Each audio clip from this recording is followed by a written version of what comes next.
Do you want to learn something? So open your Google search engine and type here Blind Activity Work channel.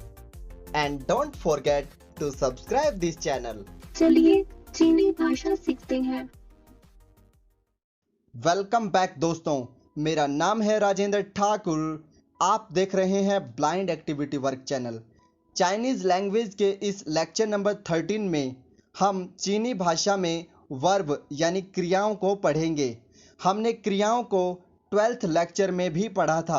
आज उसी क्रम को आगे बढ़ाएंगे। चलिए इस लेक्चर को शुरू करते हैं।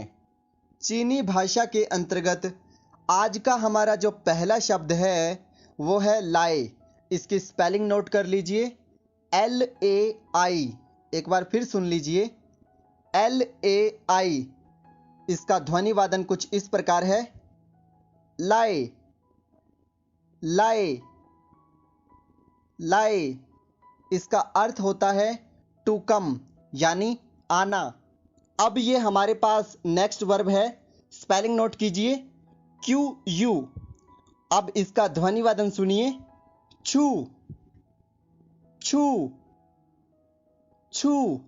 इसका अर्थ होता है टू गो यानी जाना। आइए अब इन क्रियाओं से कुछ वाक्य निर्माण करते हैं। पहला वाक्य, नी लाए नी लाए नी लाए। इसका अर्थ है कि आप आते हो। दूसरा वाक्य, वा लाए वा लाए वा लाए। इसका अर्थ होता है कि मैं आता हूँ। तीसरा वाक्य, नीचू नीचू नीचू। इसका अर्थ है तुम जाते हो। चौथा वाक्य, था छूमा था छूमा था छूमा। इसका अर्थ होगा क्या वह जाता है। दोस्तों, इन वाक्यों का अभ्यास करने के पश्चात आपको इस बात को याद रखना है कि इन वाक्यों का वह अर्थ नहीं है जो यहाँ पर बताया गया है। वास्तव में इन वाक्यों का कुछ भी अर्थ बन सकता है। उदाहरण के तौर पर आपने पहला वाक्य यहाँ पे पढ़ा था जो कि था नी लाए। इसका अर्थ था तुम आते हो, परंतु इसका अर्थ सेंटेंसेस में बदल सकता है। नी लाए वाक्य के अनेक अर्थ हो सकते हैं, जैसे तुम आते हो, तुम आओगे, तुम आए थे। इतना सुनने के पश्चात आपके मन में प्रश्न उठ रहा होगा कि ऐसे कैसे हो सकता है।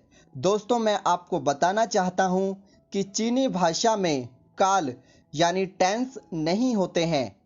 इस वाक्य का अर्थ यह है कि चीनी भाषा में टेंस यानी काल नहीं होते हैं और वर्ब के विभिन्न रूप भी नहीं होते हैं। चीनी भाषा में वाक्य बोलते समय समय यानी काल का ध्यान रखना होता है। आने वाले लेक्चर्स में आपको यह बात और भी अधिक अच्छे से समझ में आएगी।